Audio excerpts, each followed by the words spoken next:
de la guerra. Ahora, estoy convencido además que esa guerra no es simplemente contra los pueblos del sur, contra los pueblos dependientes o subdesarrollados o semicoloniales, como lo querramos llamar. Hay en la esencia de la situación de los últimos años, y sobre todo visible por el reflujo del proletariado, hay una clara confrontación interimperialista, una lucha interimperialista por el control de los mercados, la disputa por el mercado mundial, que desde luego con la crisis y con la recesión se agravará a extremos todavía no vistos, y con un nuevo actor, que es ese gran productor de mercancías que es China. Esto garantiza una lógica de guerra. Y es en ese escenario de crisis política en Estados Unidos, ni hablar de Europa, no me queda tiempo para tratar eso en detalle, pero está a la vista, ¿no? No pudieron ponerse de acuerdo en dos medidas básicas y cada uno actuó por su cuenta. Imagínense frente a la magnitud del desafío que plantea el desplome de un sistema financiero internacional y la necesidad de reconstituirlo.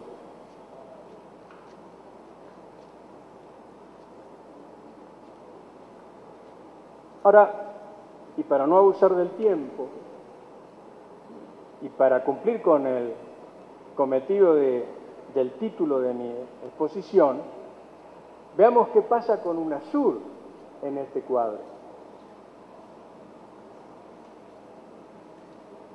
La crisis interimperialista y la crisis estructural del capitalismo que lo llevó a hacer desmanes nunca antes hechos en nuestros países produjo una reacción colectiva de nuestros países, una reacción multiclasista, donde incluso en muchos sentidos la vanguardia la tuvo la propia burguesía, no el proletariado ausente como organización y como programa, y la vanguardia tomada por movimientos sociales, básicamente campesinos, desocupados, subocupados, movimientos indígenas y burguesías.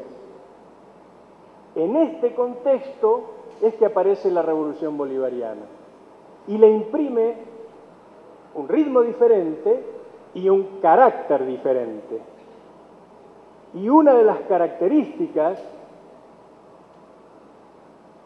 de esta aparición inesperada es que precisamente la lógica necesaria de las burguesías subordinadas del continente encuentra un motor que va en el sentido de esa convergencia para defenderse del imperialismo, de la voracidad desmedida del imperialismo, pero que además, con el paso de los años, y al cabo de 4 o 5 años, a partir de 2002,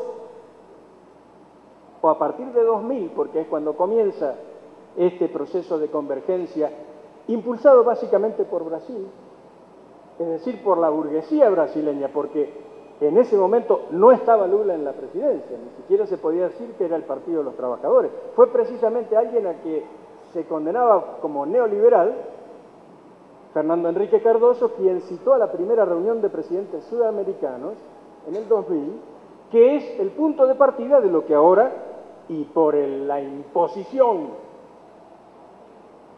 por la fuerza de voluntad y la lucidez estratégica de la Revolución Bolivariana, se transformó en UNASUR. Nosotros ahora, con la crisis del sistema central, vamos a tener un doble juego de fuerzas sobre UNASUR. UNASUR entendido, por un lado, como el instrumento de autodefensa de burguesías regionales, y por otro lado, como el instrumento de unidad suramericana contra ese enemigo mayor, el imperialismo, que a los tumbos arribó hace muy poco tiempo a su constitución como instancia política, UNASUR. Ahora la crisis la crisis va a introducir dos fuerzas de carácter y de signo exactamente inverso. Por un lado, la mayor voracidad del imperialismo, dada su crisis, este proceso de que incluso las casas centrales de los bancos transnacionales van a vaciar a sus bancos en nuestros países para poder afrontar su crisis interna, va a agudizar la necesidad de la Unión Suramericana y estará planteada con mucho más vigor esa necesidad.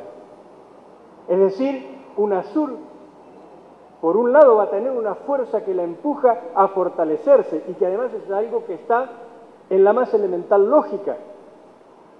Es la respuesta del sentido común.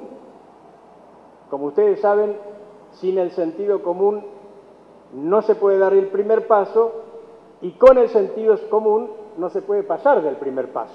Pero el primer paso requiere el sentido común. Bueno, acá frente a la crisis, el sentido común nos dice es imperativa la unión latinoamericana. Pero la otra fuerza es exactamente de signo inverso. La otra fuerza lo que va a pretender, o no lo va a pretender, pero lo va a hacer porque no es una fuerza racional, es la fuerza irracional del sistema capitalista, es aumentar la competencia y la confrontación interna, y allí entonces vamos a empezar a ver algo que hasta ahora quedó desdibujado en este proceso de convergencia suramericana. Las uñas de las burguesías locales, más o menos afiladas, y las garras feroces de la burguesía brasileña. Las demás burguesías tienen uñas cuando tienen, pero Brasil tiene garras poderosísimas. Por otro lado, la crisis, permítanme hacer un paréntesis, la crisis central, la crisis mundial, la crisis estructural, va a golpear de manera diferente a América Latina. Grosso modo, muy grosso modo, podemos señalar tres grandes bloques donde impactará de manera diferenciada la crisis. El primero de ellos está constituido por los países directamente asociados a la estrategia y a la práctica cotidiana de la economía y de la política estadounidense. No hablo de México, estoy hablando de Sudamérica. Por supuesto, el golpe sobre México será equivalente pero superior al de otros estados de Estados Unidos. México hoy funciona económicamente como una provincia estadounidense y va a sufrir entonces la consecuente crisis. Pero y ni hablar de América Central, pero refiriéndonos estrictamente a América del Sur, me refiero a los tres bloques. Colombia, Perú y hasta cierto punto Chile van a sentir el impacto directo, automático, sin mediación alguna, de la crisis. No es ninguna casualidad, que así como en México hay enormes movilizaciones de maestros y a la movilización el gobierno... Gobierno bolivariano.